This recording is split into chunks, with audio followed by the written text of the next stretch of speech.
તો પંચમહાલમાં નેટ કૌભાંડ મામલે કોંગ્રેસે સવાલ ઉઠાવ્યા છે। તો પંચમહાલમાં નેટનું કૌભાંડ આચરવામાં આવ્યું હતું તેને લઈને કોંગ્રેસે સવાલ ઉઠાવ્યા છે। માલે તુજારના સંતાનોને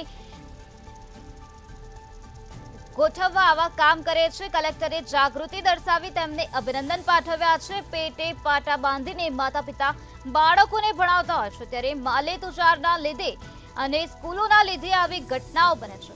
રાજ્ય શિક્ષણ મંત્રી કહે છે કે દાખલો બેસે જેવી કાર્યવાહી કરીશું।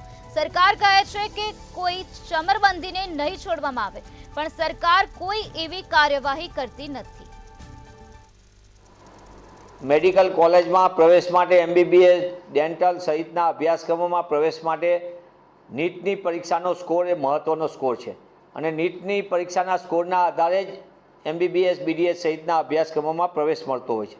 તેવા સંજોગોમાં માલે તુજારના સંતાનો લાખો રૂપિયા ખર્ચીને પોતાના બાળકને બારોબાર ગોઠવવા માટે જે રીતનું કૌભાંડ આખું સ્કેમ ગુજરાતની પંચમહાલ ડિસ્ટ્રિક્ટમાં ગોધરા ખાતે શાળાની અંદર આવી રીતે પેપર લખાવવાનું નીટના એક પેપરથી 10-10 લાખ રૂપિયા નક્કી થાય। કલેક્ટરશ્રી સમક્ષ આવેલી માહિતીથી કલેક્ટરશ્રીએ જાગૃતિ દેખાડી, એમને અભિનંદન આપું છું। પણ સાથોસાથ સમગ્ર દેશની અંદર 23 લાખ વિદ્યાર્થીઓએ આ પરીક્ષા આપવા માટેની ઉત્સુકતા દાખવી હતી।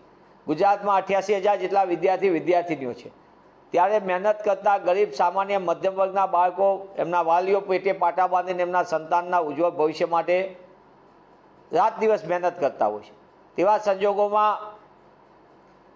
પૈસાના જોડે આવા થોડાક લોકો પોતાના બાળકને જેને ખરેખર મહેનતથી માર્ક્સ નથી મેળવી શકતા તેના માટે આવી ગોઠવણ થાય, એમાં શાળા આવી જાય ભેગી, શાળાના સંચાલકો ગોઠવી લે અને આવું તો એક ગોધરાની સ્કૂલનું આવ્યું, એમાં પાછી એક કન્સલ્ટન્સી એજન્સી આખી આવી છે જે મોટી બહુ પબ્લિસિટી કરતી હોય, એ કન્સલ્ટન્સીનું નામ પણ આવ્યું છે।